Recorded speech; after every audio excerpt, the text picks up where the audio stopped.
And here's the truth. People are entitled to have an opinion of you. Okay, everyone in here is entitled to have an opinion of the next person. But the true opinion that counts is the opinion that you have of yourself. And that's the question. When you look in the mirror, who do you see? And said, guys doing a public speaking workshop, President-elect Barack Obama is in the head's office and would just like to sit down with you guys, hold on, for the next hour and 45 minutes. How would you feel? I would be so happy. What symptoms would you have? Passing out. Stutter? Passing out. Symptoms? Hysterics? Nervousness. Nervousness? Shaking? Hold on, I'm going somewhere. 75% of the things you mentioned for when you were nervous are the same things you mentioned for when you were excited. Everyone get that? Yeah. So when you're panicking, you're nervous, you're fearful, you have sweaty palms, dry throat, you start to fidget, you start to panic, you have butterflies. Now you're going to meet President-elect Barack Obama. You're excited, but you're still having the sweaty palms, you still got the dry throat, you still got the butterflies. So what I'm trying to let you know is that the symptoms you have when you're nervous are the same symptoms you have when you're excited. So that I've learned to control my nerves. So for you, you might think, oh, he's okay, but you don't know what's going on in my head. But I'm not letting what's going on in my head override what you guys see, if that makes sense. Yeah? What does it take to have a great speech? The first 9 seconds of your speech and the last 9 seconds of your speech are the most important part of your speech. Okay? The first 9 seconds determine whether your audience are going to listen to you.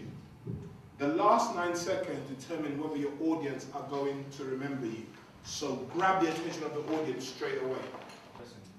Okay, so be passionate about your speech. Is that what I'm saying?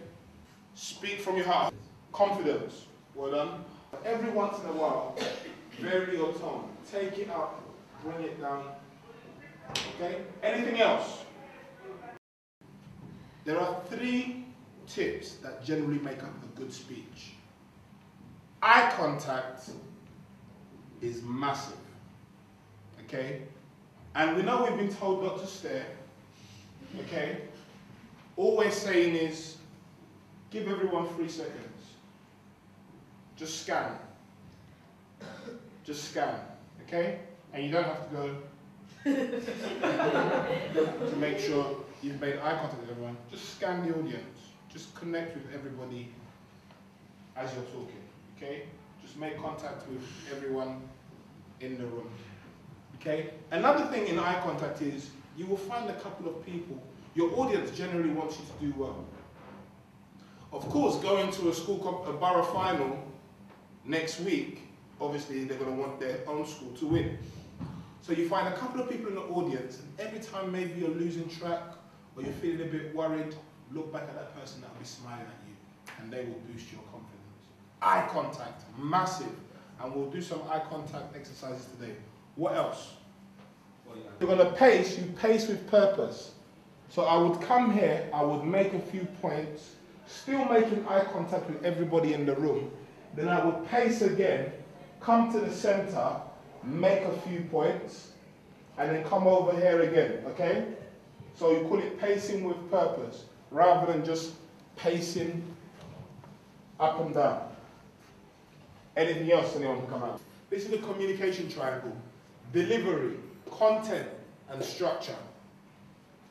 When we're judging the speeches this afternoon, that's what we're going to be judging on. Delivery, content, and structure. All you need to remember is public speaking is simply conversation with more than one person. Education gives you choices. I was a young person that didn't take my education very seriously. And I paid the price for it. I couldn't read till I was about 12 or 13 years of age. I was abused as a child. I I was bullied as a child, and then what happened, I eventually became the bully. And by the age of 19, I was already making £5,000 a week selling drugs. Are you serious? But the problem with selling drugs is, at some point, you're going to have to be able to back it up with violence of some form. And it gets to a point where either you need to hurt somebody or somebody's going to hurt you. I've lost 11 friends, either to a bullet or to a blade. I spent 2.5 years locked up in a prison cell. My prison number was FR4436. Sometimes we would rather be popular than be bright. There is something called the power of association. 65% of people in jail are in jail for crimes they did not commit. There's something called guilt by association. There are two types of people in your life, people adding to you or people taking away from you. My plea with you today is look at those around you. If you're hanging with so-called bad men or people that think they're above the law, check your relationships today, okay?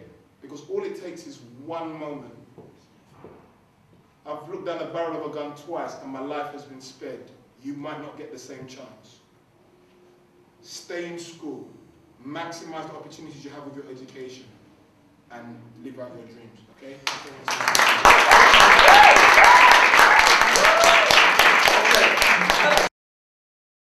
It's always struck me as a completely impressive young man, and wherever we've been speaking, whether that's in relation to gun crime or violence in communities or entrepreneurial aspiration, Charles has always been a dynamic and a positive contributor.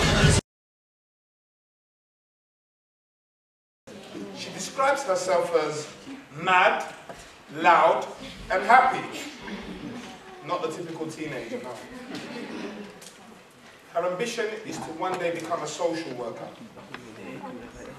And her favourite saying is, you don't know. Ladies and gentlemen, please put your hands together for Ayana George.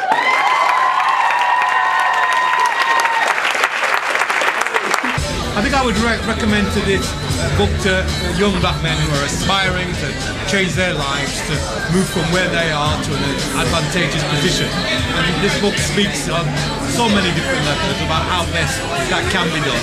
And in fact, testimony to the fact that there are so many people out there like Charles who've managed to overcome the most dire of circumstances. In this book lies hope. Well, I love the title. I think the title Against All Odds is the great title. It really sticks out, and I love the book cover and the stories about Charles, his life, and the challenges that he had. And the great thing about that is that the book entails how he overcame those challenges. So the title speaks for itself. Against all odds, because our children nowadays are coming up against all types of obstacles, which they might want to say stops them from achieving their goals. Charles details in his book from the forward, from limbs, that no matter what you come up against, no matter what life throws your way, against all odds, you can still succeed and achieve your dreams. And I'm sure it will resonate with very many people's own experience, facing difficult challenges in their life and how they've gone on to overcome it. So I'm sure it'll be a success. I know he has a knack of speaking to people, particularly young people. And my son was very impressed by his background and where he's at now. And so was I, for that matter, because not many people manage to pull themselves up from the unfortunacy that they go through in an early life to date. Not a lot of people have that fortitude, have that strength, and the ability to turn their lives around. As an individual, I'm extremely proud of him. Every time I've met him, he stood out. He seemed like a young man who's really determined, not only determined, but focused on where he wants to go. And the great thing about Charles is that I think he wants to take a lot of young and old people with him. So, you know, I see him as a great inspiration to the people who meet.